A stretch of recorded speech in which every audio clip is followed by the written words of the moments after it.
Assalamualaikum warahmatullahi wabarakatuh. Bertemu kembali bersama saya dalam program e-learning. Saya Rahmat Alimin, dosen mata kuliah Bahasa Indonesia.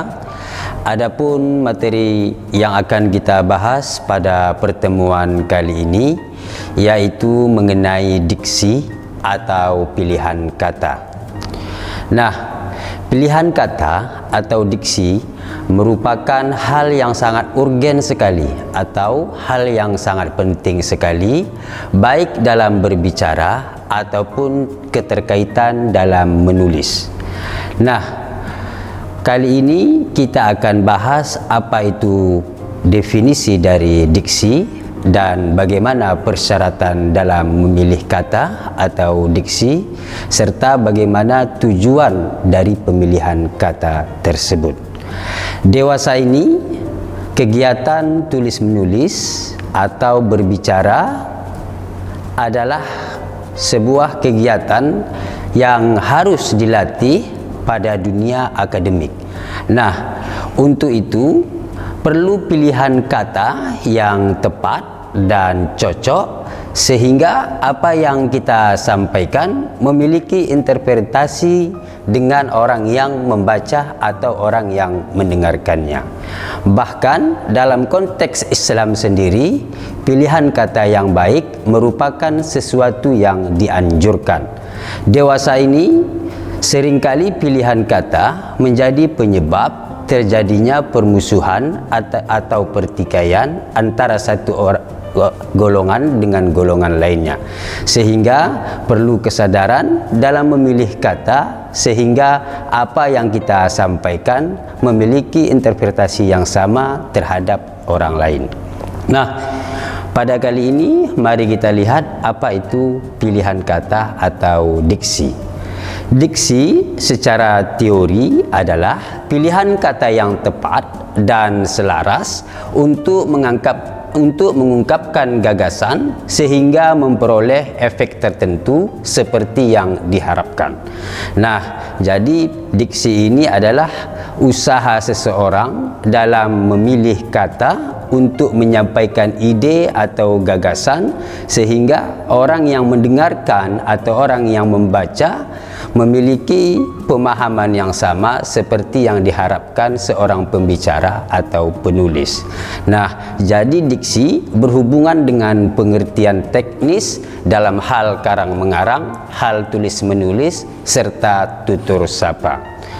Kemudian setiap penulis maupun pembicara dalam menyampaikan buah pikiran atau pendapat serta pernyataan tentu akan memakai bahasa yang baik, tepat dan benar, sehingga karangan atau tutur tersebut menjadi bernilai dan berbobot. Bahasa yang baik dan betul dan benar ini dapat dicapai apabila pilihan kata atau diksi diperhatikan dengan baik. Nah, seperti yang saya sampaikan tadi, bahwa persoalan diksi ini merupakan persoalan yang penting, di mana diksi merupakan usaha seorang pembicara atau penulis memilih kata untuk menyampaikan secara tertulis maupun secara lisan. Ada kalanya saat kita membaca teks buku bacaan, begitu kita membaca tentu teks tersebut dapat dengan mudah kita pahami. Itu dikarenakan salah satunya adalah pilihan kata yang ditulis oleh pengarang sangat tepat sehingga kita memiliki pemahaman seperti yang disampaikan oleh penulis atau pembicara tersebut. Nah, kemudian untuk mendapatkan pilihan kata atau diksi yang baik dan tepat, ada beberapa persyaratan yang harus dipenuhi. Yang pertama berkaitan dengan ketepatan dan yang kedua berkaitan dengan kesesuaian. Tepat artinya kata-kata yang dipilih dapat mengungkapkan dengan tepat apa yang ingin diungkapkan sehingga tafsiran pembaca sesuai dengan apa yang dimaksud penulis. Nah, jadi salah satu persyaratan yang terpenting dalam pemilihan kata yang pertama adalah ketepatan. Kemudian yang kedua, kesesuaian, yaitu menuntut kecocokan antara kata-kata yang dipakai dengan kesempatan dan keadaan pembaca. Jadi kesesuaian ini berkenaan dengan kesempatan dan keadaan pembacanya. Jadi harus diperhatikan di mana tempat kita berbicara, di mana tempat kita menulis. Jadi proses pemilihan kata atau diksinya harus disesuaikan dengan kondisi yang ada. Kemudian untuk memenuhi persyaratan ketepatan dan kesesuaian di dalam pemilihan kata, ada 4 hal yang harus diperhatikan. Nah, apa itu? Yang pertama, kaidah kelompok frasa. Nah, jadi yang pertama yang harus diperhatikan adalah kaidah kelompok frasa. Nah, seperti yang kita ketahui bahwa kelompok kata yang bersinonim dalam bahasa Indonesia sangat banyak sekali ditemukan.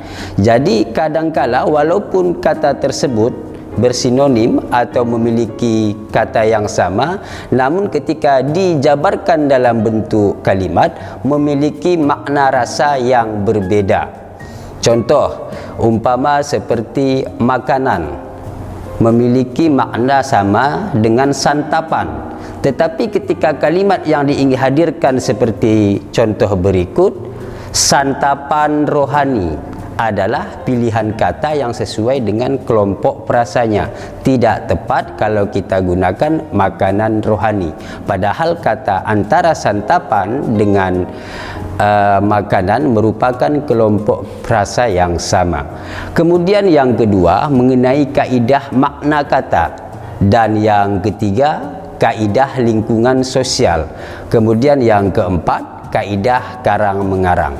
Nah, keempat kaidah ini saling berkaitan dan saling mendukung sehingga karangan atau tutur sapa kepada pembaca atau pendengar bernilai serta berbobot. Jadi untuk lebih rincinya, keempat hal yang harus diperhatikan dalam proses pemilihan kata atau diksi akan kita jelaskan sebagai berikut. Nah, yang pertama tadi disebutkan bahwa pilihan kata harus sesuai dengan kaidah kelompok kata atau frasa. Kemudian untuk dijabarkan kelompok kata itu yang pertama harus tepat. Nah, contohnya makna kata lihat dengan kata pandang biasanya bersinonim. Arti sinonim itu memiliki makna yang hampir sama. Tetapi kelompok kata pandangan mata tidak dapat digantikan dengan penglihatan mata. Nah, walaupun kata pandang dengan lihat memiliki makna bersinonim, akan tetapi pada kalimat tertentu dia tidak memiliki nilai rasa yang sama. Jadi ketepatan yang harus diperhatikan dalam pemilihan kata benar-benar harus diperhatikan. Kemudian yang kedua, seksama, yaitu makna kata harus benar dan sesuai dengan apa yang hendak disampaikan. Contoh seperti kata besar, agung, akbar, raya, dan tinggi termasuk kata-kata yang bersinonim atau memiliki makna yang hampir sama. Nah, biasanya mengatakan hari raya serta hari besar, tetapi tidak pernah mengatakan kita hari agung, hari akbar, atau hari tinggi. Jadi tetap kita gunakan hari raya, kemudian hari akbar, dan seterusnya. Nah, untuk lebih lanjutnya, mari kita sambung kembali setelah pesan-pesan berikut ini.